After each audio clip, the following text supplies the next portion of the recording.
Hi, this is Eric at Frog Valley Tropical Fruit Farm, and this is Florida Natural Farming. Today I'm going to do a video on Soursop, Guanabana, Annona muricata. We finally have fruit on our big tree. We're very far north, and historically this is an area where we weren't supposedly allowed to, or not allowed, we weren't able to grow or fruit Guanabana. I'm standing in front of a buttercream mango that has some fruit on it, but it also has a little tiny fruits on it, which is nice. But historically, this is the area, because we're so far north, you know, we're up near Brevard County, where you couldn't fruit cacao or you couldn't fruit Guanabana, but that's just simply not true. We've fruit cacao. I've been doing it continuously for 13 years. So I'm standing in front of this jackfruit that obviously was under severe drought stress, but it did not drop its fruit. The fruit is like slightly damaged, but that's because it was so cold here during the winter when this fruit set. So it was like that before, and it's now we're in a rainy period, and this tree is like coming out of it, and we just got 3 more inches of rain last night, so I'm excited about this. This tree is still flowering, so it would have had probably more fruit on it if I had watered it, but we're like zone pushing a lot of these ultra tropicals, and we don't get affected by frosts or stuff like that. And I believe it has to do with the fact that we dry farm. In fact, I'm positive of that. The trees have to be healthy, and part of that health process is having their ability to function normally under changes in the environment, like drought or freeze or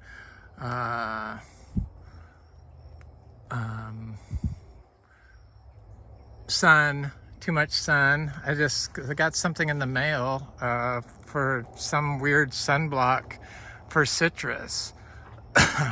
It's just bizarre. It's like what we do to human with our pharmaceuticals, where we do with plants.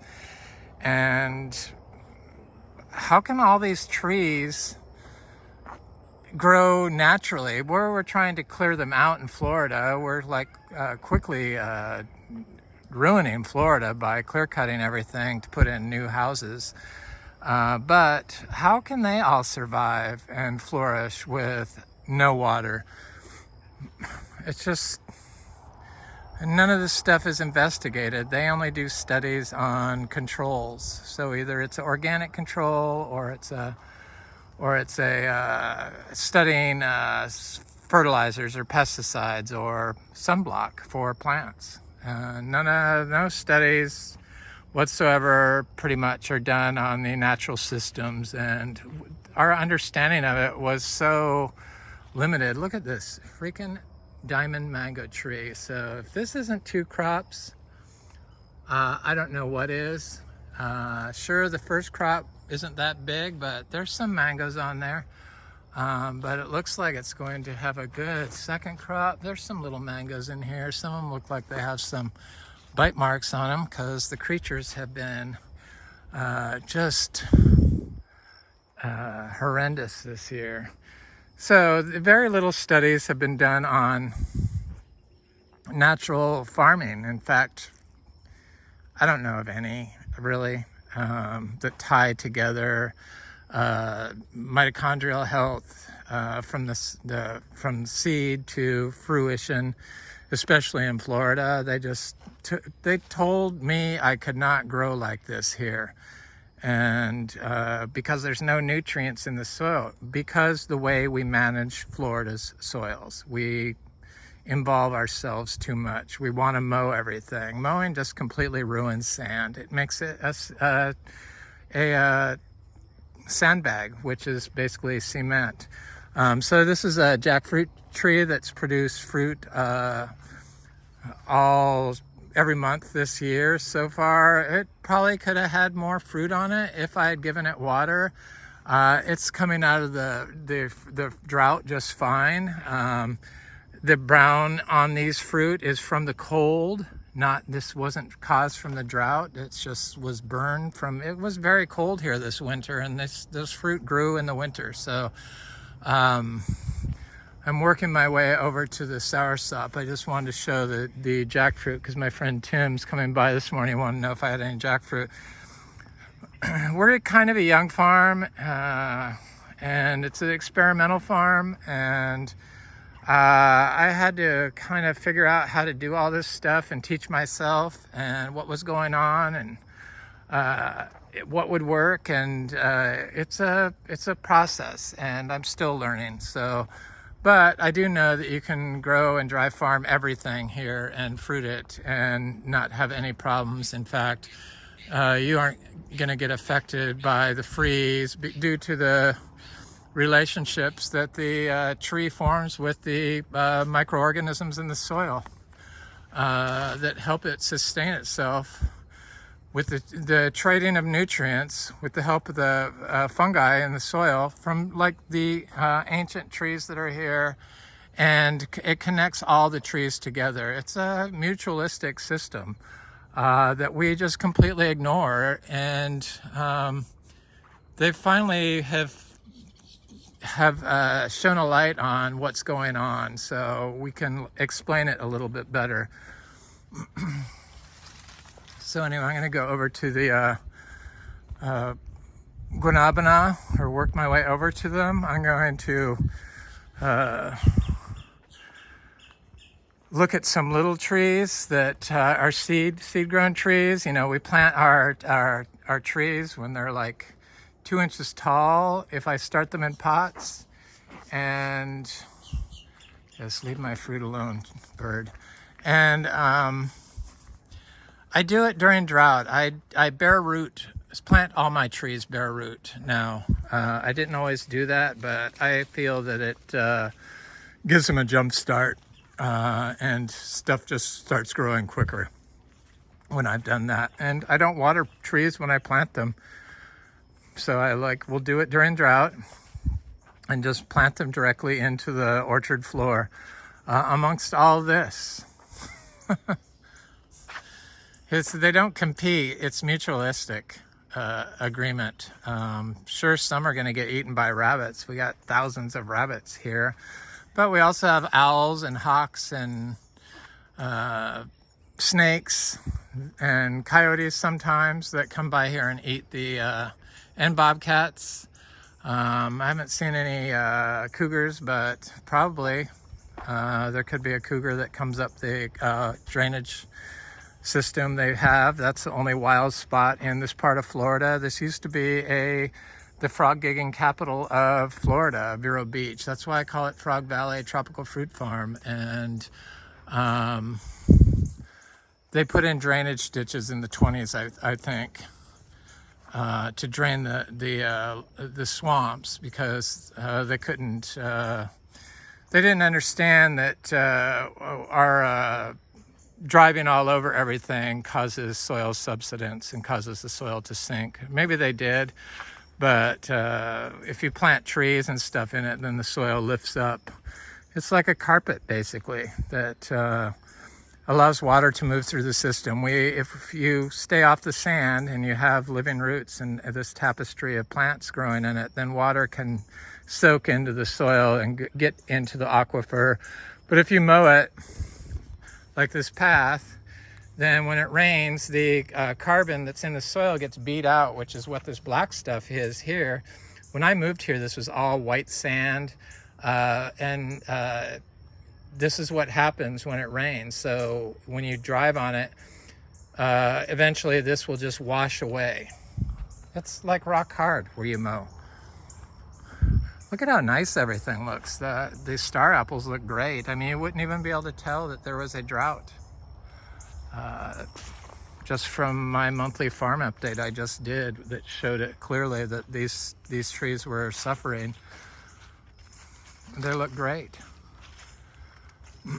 I expect these star apples to fruit probably within the next 3 years. I'm slowly crossing off all the trees. This is another tree that supposedly you could not grow here, but they've never frozen. They've never died back. They've never experienced any problems from the 31 degrees we had here, and we used to get frosts every year, but we haven't had any frosts in 3 years, so since the 31 degrees we got. It's because of all the carbon that is slowly being added here by me in the form of bananas and fruit trees and trees that come up on their own, like this nitrogen fixing locust tree. It's an achachiro tree. That's why we started this farm, was to be an achachiro farm. We got about 500 achachiros. It's amazing they tell people they have to water orchids. I mean, I don't think so. Never have to water them, you just put them in the trees. It's truly an amazing spot that we're like providing too many nutrients that's destroying the water around here. Over proliferation of nitrogen and phosphorus probably. The citrus that was like completely, the leaves were like, I don't know, they looked like they were ready to drop off. They were all hanging down during the drought. They're all like totally plump on our sweet orange tree, which we grow 15 different types of citrus and none of it has greening. All of it's dry farmed. It does make a difference, and dry farming increases the flavor of fruit. It's been shown to do that. That's why chefs around the world prefer dry farm produce. If they know about it. So I'm thinking that this is a Guanabana. In fact, I'm pretty sure it is. I wasn't sure what it is, but I did plant 90 seedlings of Guanabana from a tree that fruits in Fellsmere, which is inland, Indian River County, and it's such a good fruit. And I think that that's what that is. Not very many of them survived, but that one did. And my llamas are looking good. At least I got a couple of those llamas out of that. And I'm not sure what that is, but it looks like something. Stuff is looking good. It's growing. Everything's much happier with some rain. Here's our cacao that gave us 30 fruit this year. A lot of people get freaked out when they see cacao that looks like this. This happens every single year during drought when you dry farm. Even if you don't dry farm in the winter, because usually it gets too cold, the leaves will start doing this. So cold does it and drought does it. So drought and cold will do it faster, but I know that this tree is not even going to suffer probably any dieback. Maybe a little dieback on some branches, but I don't think so. It never has. So I would be surprised. In fact, I can see green on this. So I'd be surprised if it had any dieback. There's an old fruit that I left. Here's some little fruits that didn't make it, but I harvested 30 fruit off that tree. So I have all the seedlings growing. I'm going to plant them. We have about 100 cacao now, I believe, growing here. And here's the seedlings. They're getting kind of big, some of them. Some are little because I harvest them at different times. And here's our Theobroma bicolor jaguar cacao, the white jaguar. Aeroids are all looking good. Everything wanted water, that's for sure. There's plenty of inflata. It never seemed to suffer from the drought. It just is fine.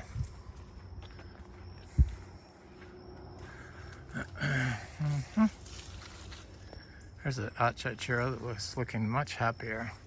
It's my friend Tim. I promised him bananas, but those don't look ready, but it looks like some creature may have been like going up there. The creatures have been just the worst this year. There's some bananas, but I'm pretty sure that they are ripening because the top broke down because the creature went up there looking for them. Possums have wreaked havoc on our mangoes this year. But here's a Guanabana. This Guanabana was quite large and never was affected by cold ever, but it got affected by the drought. That's why it has dieback on the top.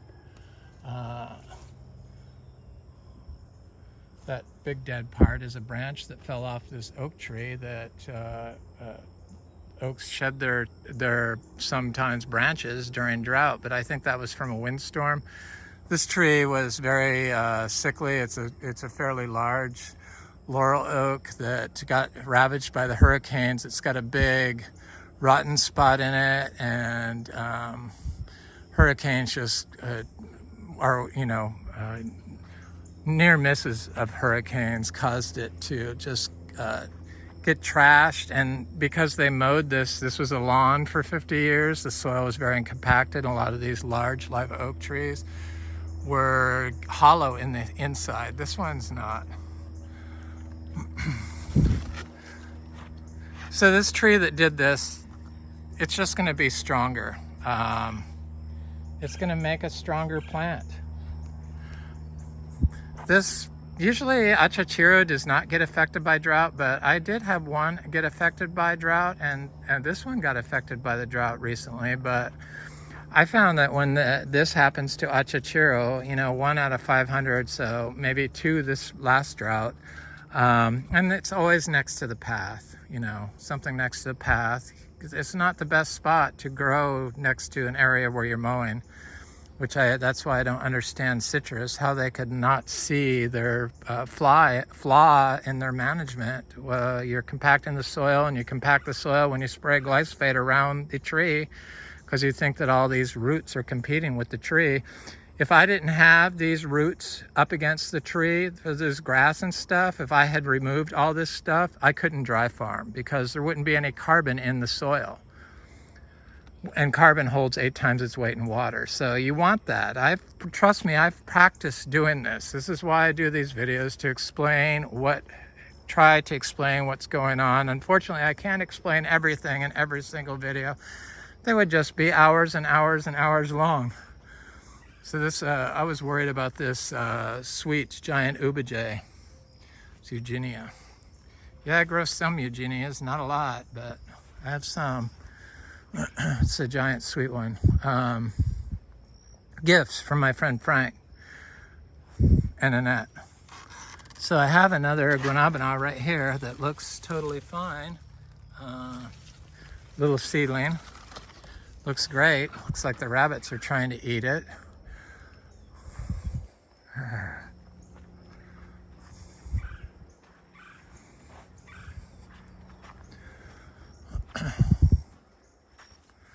So I'm going to go look at our large fruiting Guanabana tree. I'm so excited. I couldn't believe I thought I'm going to look and see if it's flowering. There's my friends, the rabbits. Hello. Yes, I know you want to eat all my trees. I wanted to see if it was flowering, and I saw fruit on it. I could not freaking believe it. These are some Garcinias. It's that Garcinia syllabica, the Seashor Mangosteen. The fruit looks much happier now that we got some rain. It's probably going to plump up. This is a tree I'm finally going to be able to cross off my list of trees I've fruited. The Seashor Mangosteen.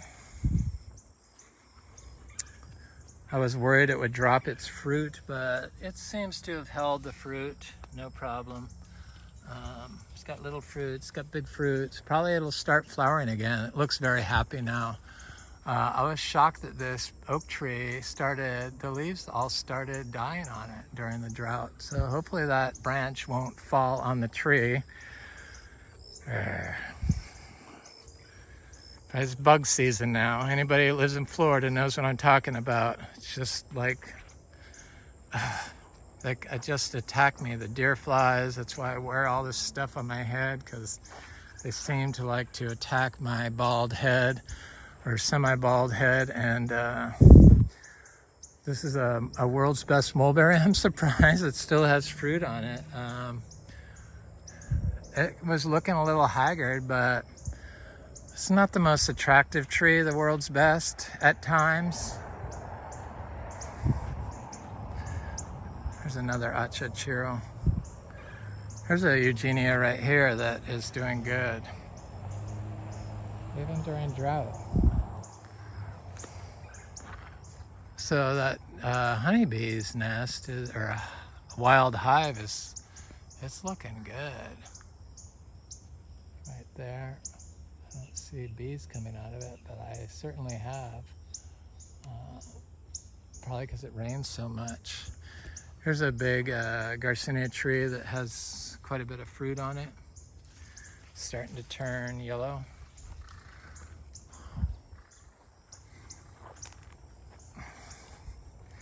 Not a lot of fruit available at the moment. I seem to always have some bananas now. Of course, we have 450 bananas, so that's why we have so many. Look at all the dragonflies here. So here's that big, this is called a Miami. It's a grafted tree. Big tree. Well, big for here.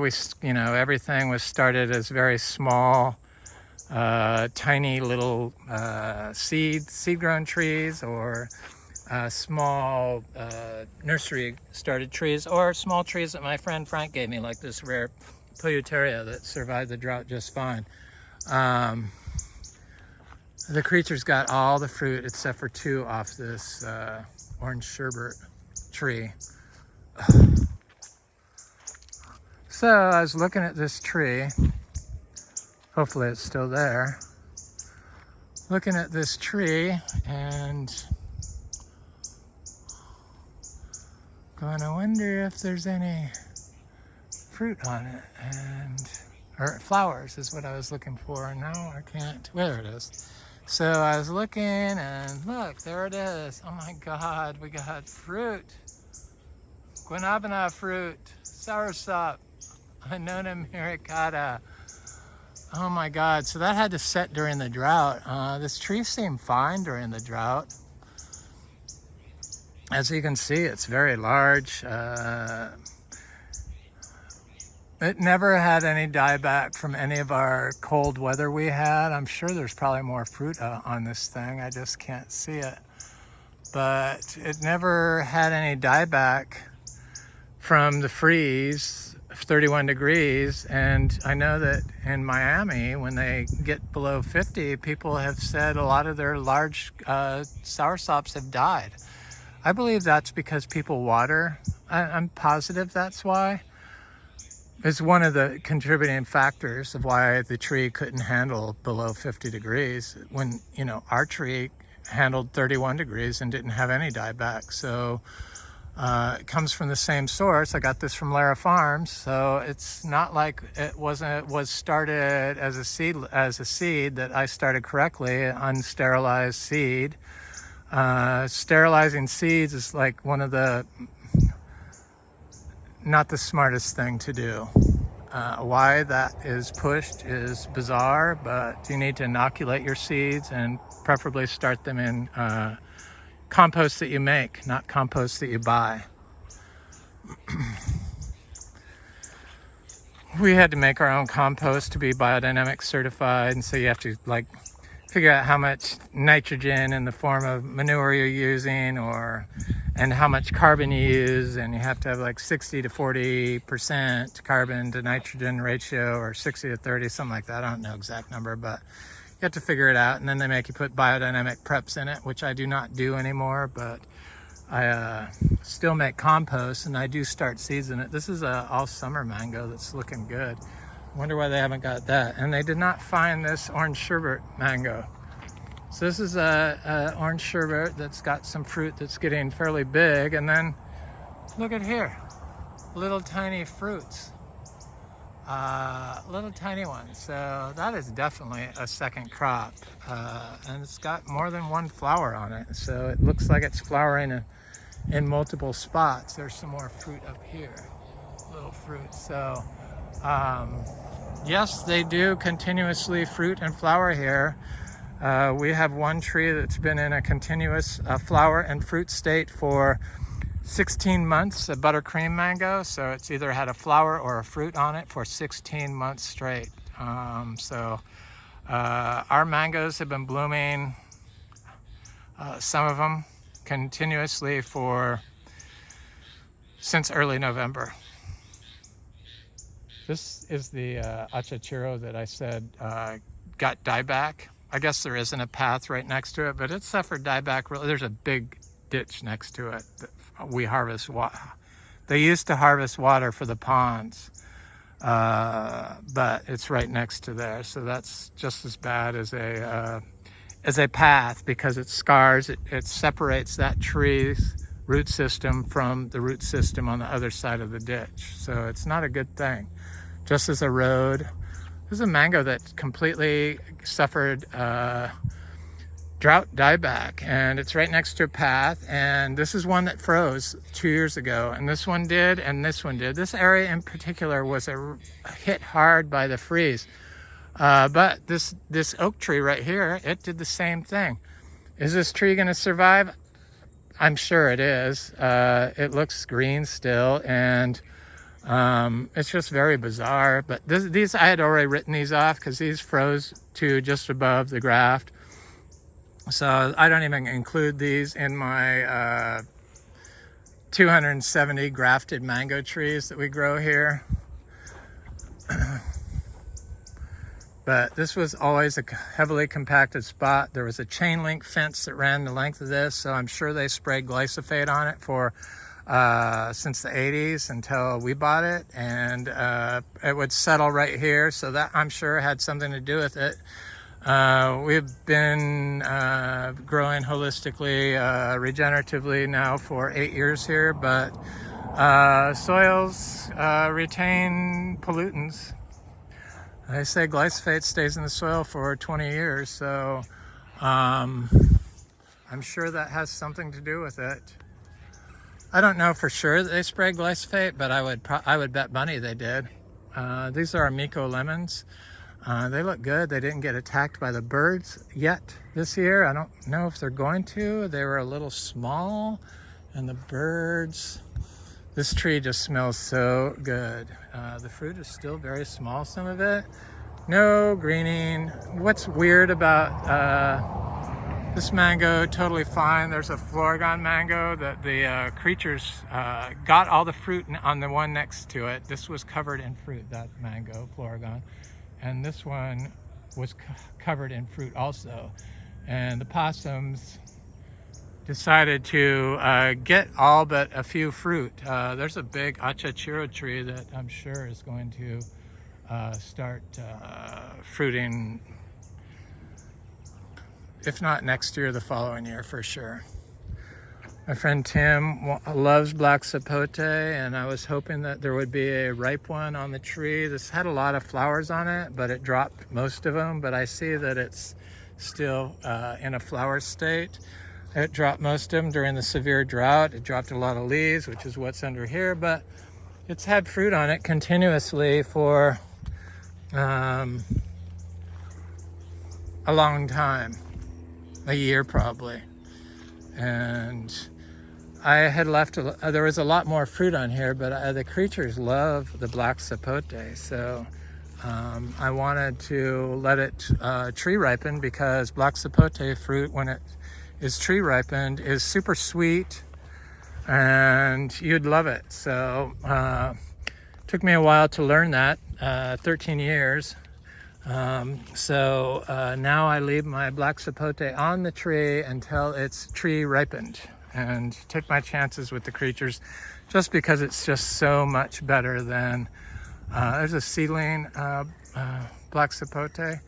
Flowered for the first time last year. It had some flowers on it. I don't see any flowers on it. It did lose a lot of leaves from the drought, but it seems to be recovering. Here's one of the mangoes that did freeze, that had fruit on it. I'm not sure if it still does. Probably because the creature is right here next to the tree. So this one is I included in my grafted trees again because it was started flowering and fruiting again, and it was above the graft. So I'm going to look at my sugar apples. I just want to take a look at my sugar apples to see. So we have a row of sugar apples along the driveway, and maybe the Alama tree I'll look at, and the Atemoyas, because that seems to be what I have in this area. A lot of those, and I have little cashews planted. Got about 200 cashew seedlings planted here last year. I'm gonna probably plant another 200 this year. I just love cashews, and once they get going, they produce a lot of fruit. And I practiced growing them for 13 years. I've been growing them continuously, dry farmed.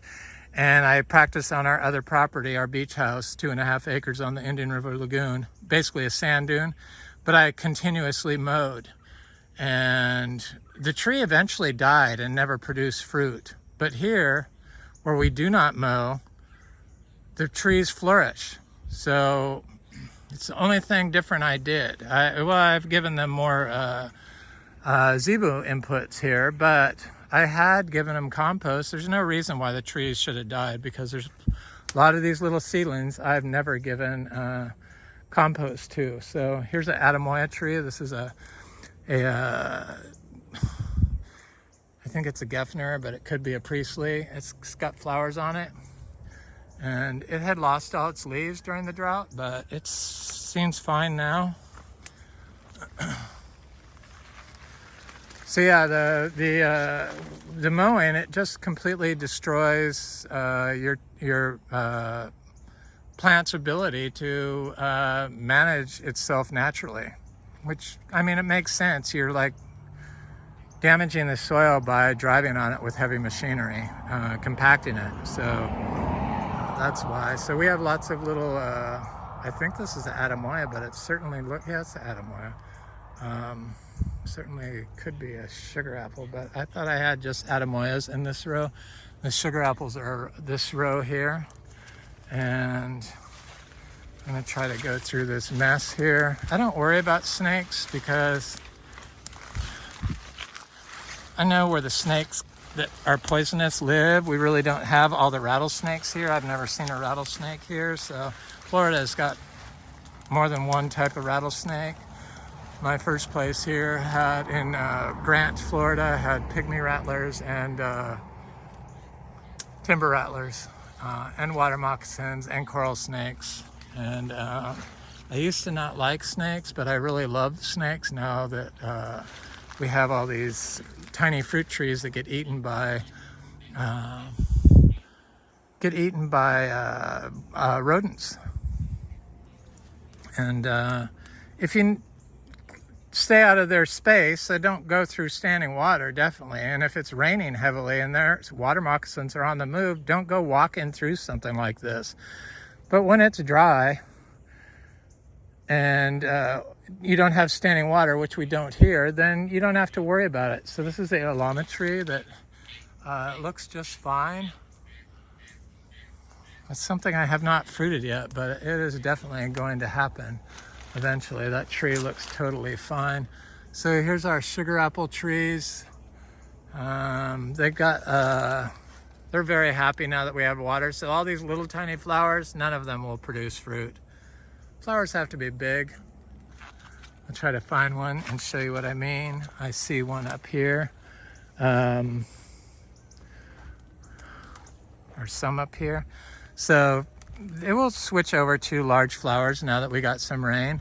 And thankfully the creatures don't mess with the fruit on these because they could break the branches. That's a large flower. Those produce fruit. Those little flowers do not produce fruit.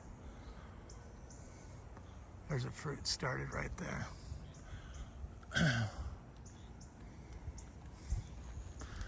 I see some fruit. Here's another. This is a custard apple, Annona reticulata. It's coming out of the drought just fine. There's a tiny little grafted tree. It just struggled for a long time, but it's finally getting its act together. This tree has a lot of bigger sugar apples, lots of them. It's got a lot of big flowers. I see lots of fruit on this particular tree.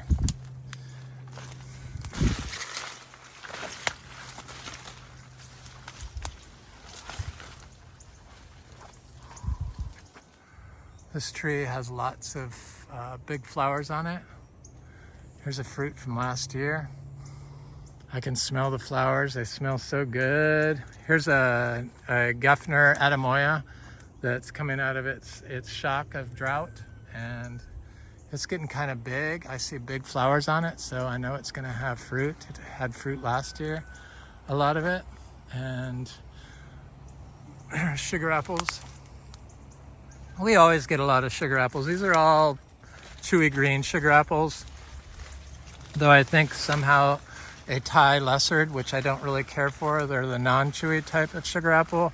I like the chewy sugar apples, whether it's a red one or green one. I don't care. They both taste the same to me. I know a lot of people say that the red ones have berry flavor, but I've done so many taste tests with people and they can't tell the difference. So that's what I'm going with. But if you can taste raspberry or berry flavored from your red fruited sugar apples, great. But I can't tell the difference.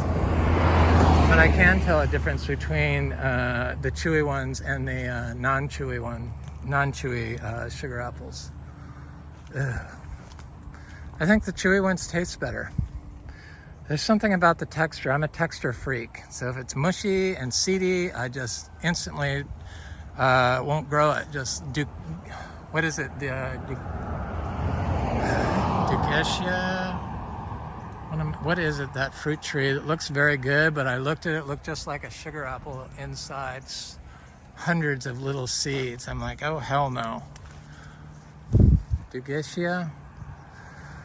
Looks like a good fruit, but it's not something I would grow. This is a sugar apple that, those are tiny little flowers. They aren't going to produce fruit.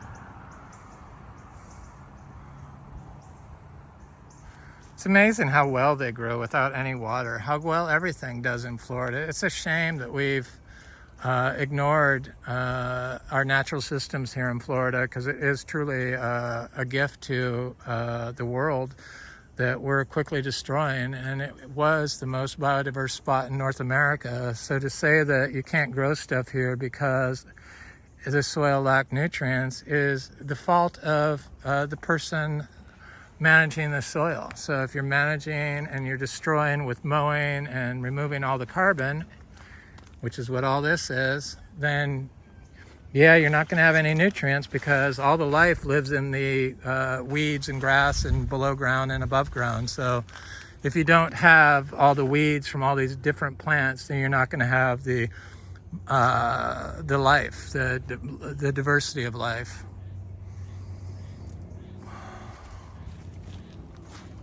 Sugar apples look good. This is a red chewy sugar apple.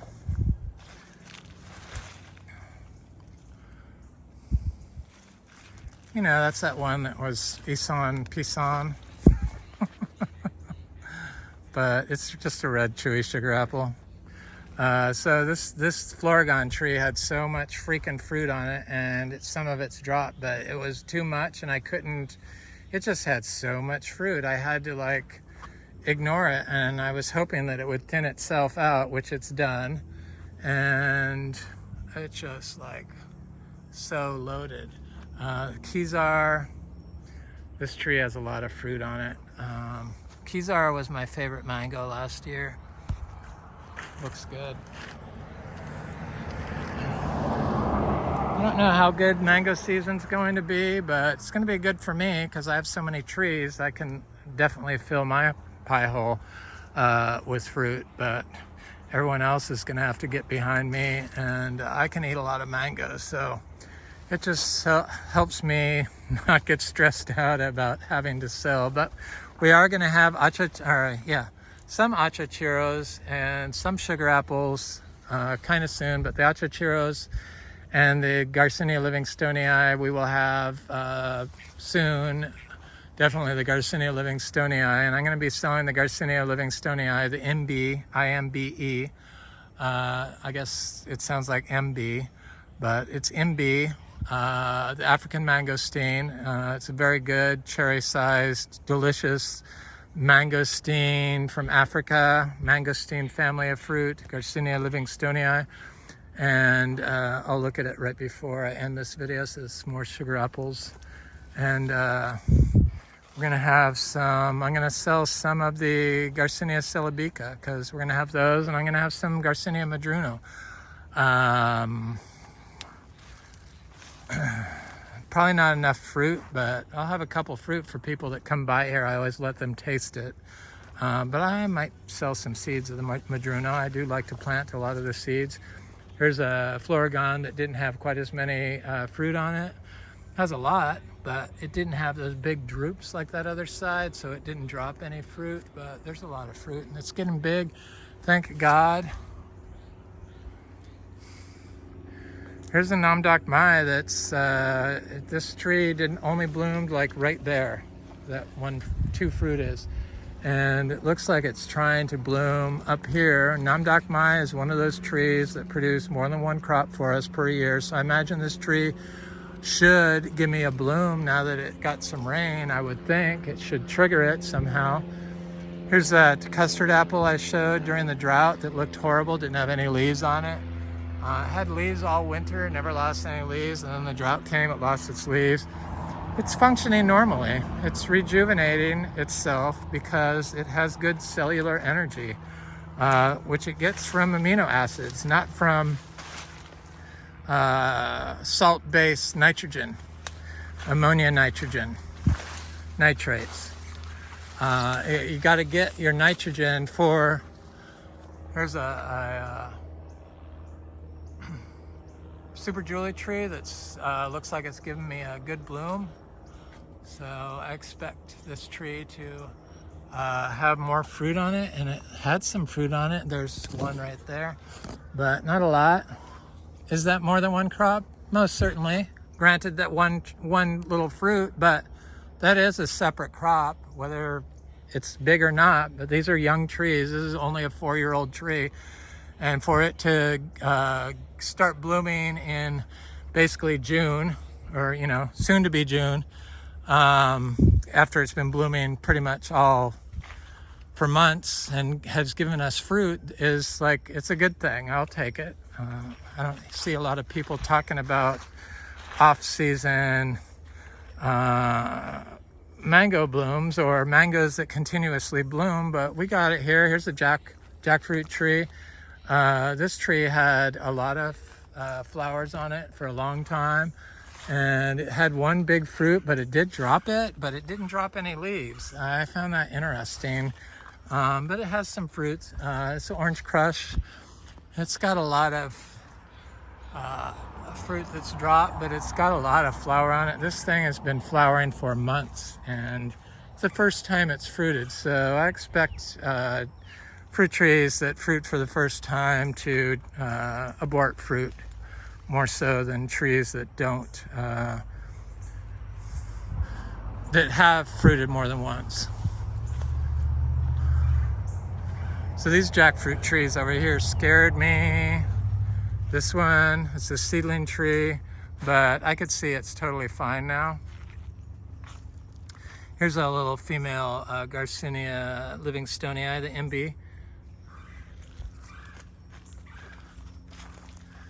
Here's a grafted jackfruit tree that scared me also, but I was able to see the fruit on it.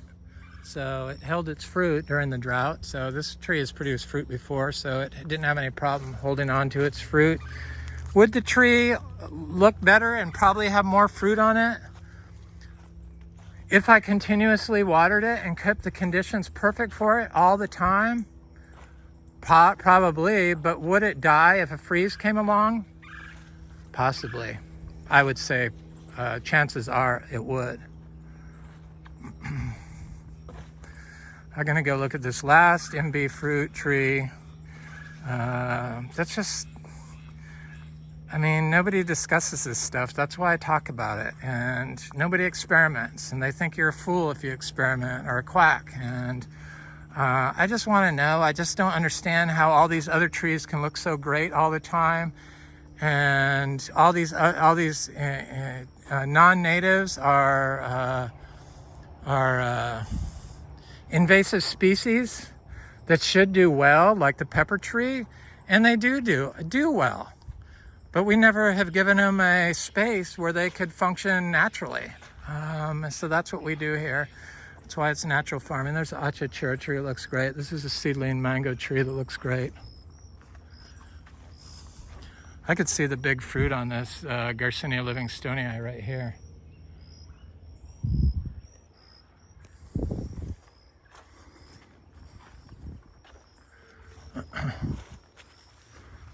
I'm not quite so paranoid about walking through the system. That's my Platonia insignis. It looks really good. I just love these Garcinia Livingstonii trees, especially since the creatures tend to not get them. Heat does cause small fruit to abort. So if the temperature gets too hot and the fruit's kind of small, it will abort. And that was the case there, that little fruit. But the larger ones, the larger fruit, these are unpollinated. It's a female monoecious tree.